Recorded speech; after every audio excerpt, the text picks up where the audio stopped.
Comme l'an passé, en 2021, je vous avais présenté l'histoire d'un personnage légendaire qui apparaît aux alentours d'Halloween. Ce personnage n'est autre que Jack-o'-lantern. Mais aujourd'hui, je vais vous parler d'une créature qui est mondialement connue pour sa cruauté et ses nombreux meurtres. Ce soir, vous pourrez vous targuer de connaître l'histoire de la Dame Blanche. Profitez-en, car il est possible que cette nuit soit la dernière nuit où vous vivrez dans l'insouciance de la Dame Blanche. Allez, venez avec moi afin de découvrir une nouvelle histoire autour du folklore d'Halloween.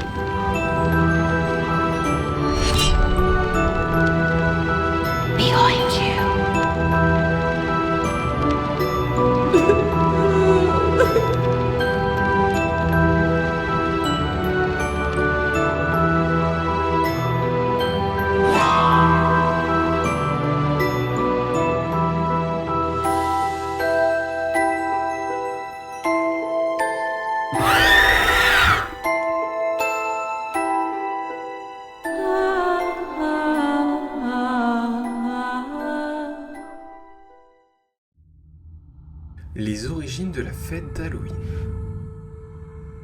Halloween est au départ une fête celtique d'origine irlandaise. Il y a environ 3000 ans, le calendrier celte ne se terminait pas le 31 décembre, mais plutôt le 31 octobre. Cette dernière nuit de l'année était la nuit du dieu Samhain et était nommée tout simplement la fête de Samhain. On dit que cette fête marquait à la fois le début de l'année et de la saison sombre, en opposition à l'été qui était une saison éclairée. Les Celtes n'avaient à cette époque que 2 saisons. La fête de Samhain était surtout célébrée pour cette étrange nuit, durant laquelle les frontières entre le monde des vivants et l'au-delà étaient exceptionnellement ouvertes. Ce qui permettait des allées-venues à volonté. Les vivants pouvaient ainsi visiter quelques heures durant le monde des défunts. Quant aux morts et autres êtres fantastiques, eux étaient en mesure de déambuler sur la Terre parmi les vivants. Au XVIIe siècle, dans le Royaume-Uni, des historiens, parmi lesquels Eric Hobsbawm, contestèrent cette fête et son origine. Ils affirmèrent que cette fête avait bel et bien existé, mais qu'elle avait été grandement romancée par l'Église de l'époque. C'est dans cette polémique que fut créé Halloween. Le pape Grégoire IV estimait que cette fête devait rester une fête importante, car adoptée dans le monde entier par des millions de chrétiens. Il détermina alors que ce jour serait la veillée de la fête de la Toussaint. Au XVIIIe siècle, la légende de Jack-o'-lantern se développe et donne une nouvelle consistance à la fête d'Halloween. Pour la petite histoire, ce personnage débauché de son vivant s'est vu refuser l'entrée du paradis et de l'enfer, le condamnant à errer sur Terre chaque 31 octobre, jour de sa mort. Si tu veux en apprendre plus sur cette légende, va voir ma vidéo de l'an passé qui lui était dédiée. Bref, avant les citrouilles et les petits ronds, c'était traditionnellement dans un navet ou une betterave qu'était creusé le visage terrifiant de Jack-o'-lantern. C'est en partie grâce à ce personnage que cette fête est devenue aussi populaire.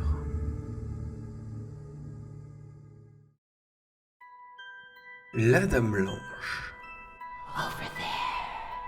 C'est l'une des légendes urbaines les plus tenaces. Mentionnée pour la première fois au Moyen-Âge et objet de nombreux récits du 19e siècle, la Dame Blanche continue à effrayer, même aujourd'hui. Sa seule évocation suffit à provoquer quelques frissons. Née dans les écrits du Moyen-Âge il y a fort longtemps, la Dame Blanche est toujours aussi glaçante de nos jours.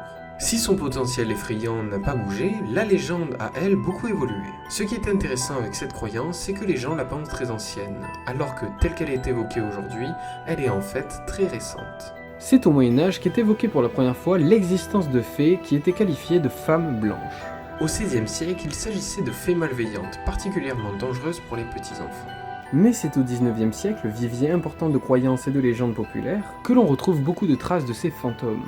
No sight unseen.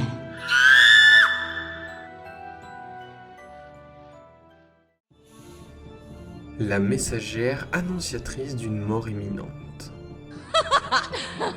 Depuis près d'un millénaire, la Dame Blanche se manifeste auprès des vivants pour leur annoncer une mort imminente. Dans le Saint-Empire romain, plusieurs membres des plus grandes familles aristocrates l'auraient aperçue juste avant leur mort. La Dame Blanche serait également apparue à l'impératrice Élisabeth, dit Sissi, quelques jours seulement avant son assassinat en 1898. Dans le folklore celtique, la Dame Blanche se présente sous une forme de lavandière de nuit. Tous les mythes concernant ce fantôme féminin ont un point commun. La lavandière de nuit est une femme qui aurait assassiné ses propres enfants et été condamnée à laver son linge pour l'éternité. Elle torturait ou tuait tous les êtres osant s'approcher d'elle.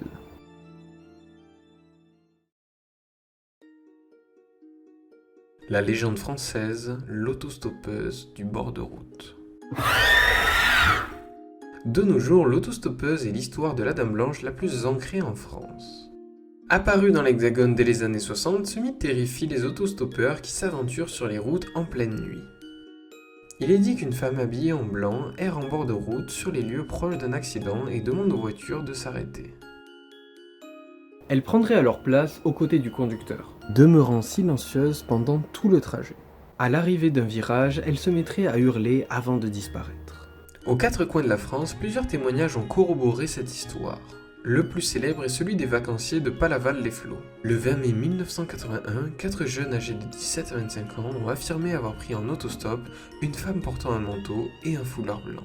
Tout le monde s'accorde pour dire que la Dame Blanche est le fantôme d'une femme qui aurait perdu la vie sur les lieux de son apparition. Pour les plus optimistes, l'autostoppeuse serait bienveillante et permettrait aux automobilistes d'éviter les trajets d'accidents très dangereux. Pour les autres, elle serait au contraire annonciatrice d'une mort proche. Joyeux Halloween. Et toi, qu'en penses-tu? Dis-moi si tu crois à ces histoires dans les commentaires.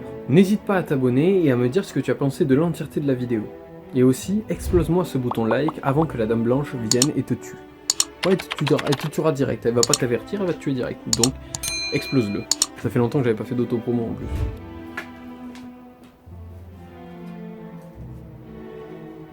Moi je te laisse, et je referme les pages sur les divinités et les gens.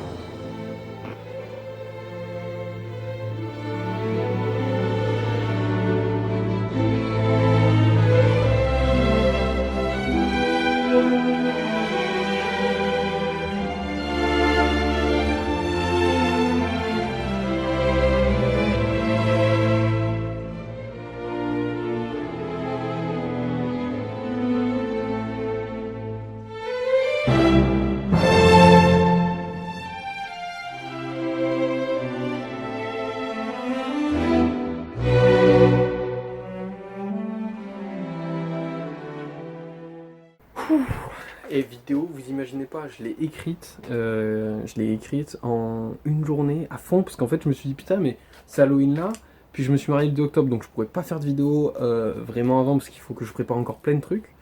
Quelle galère, donc je l'ai écrite. Wouh, non, la lumière est tombée, elle s'est pétée. Voilà, là on est morte. Une galère ultime. Oh bah tiens, remarche.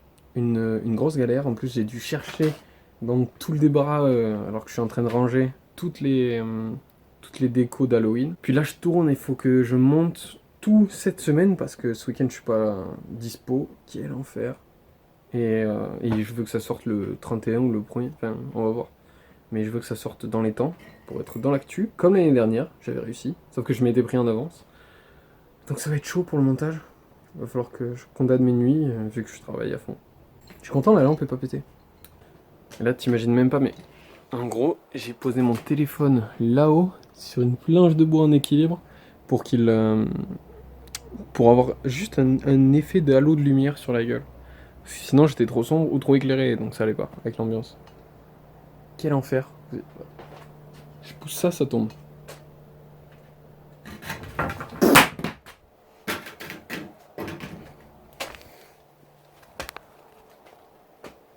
Et la coque Rhino Shield, tout fonctionne, pas de problème.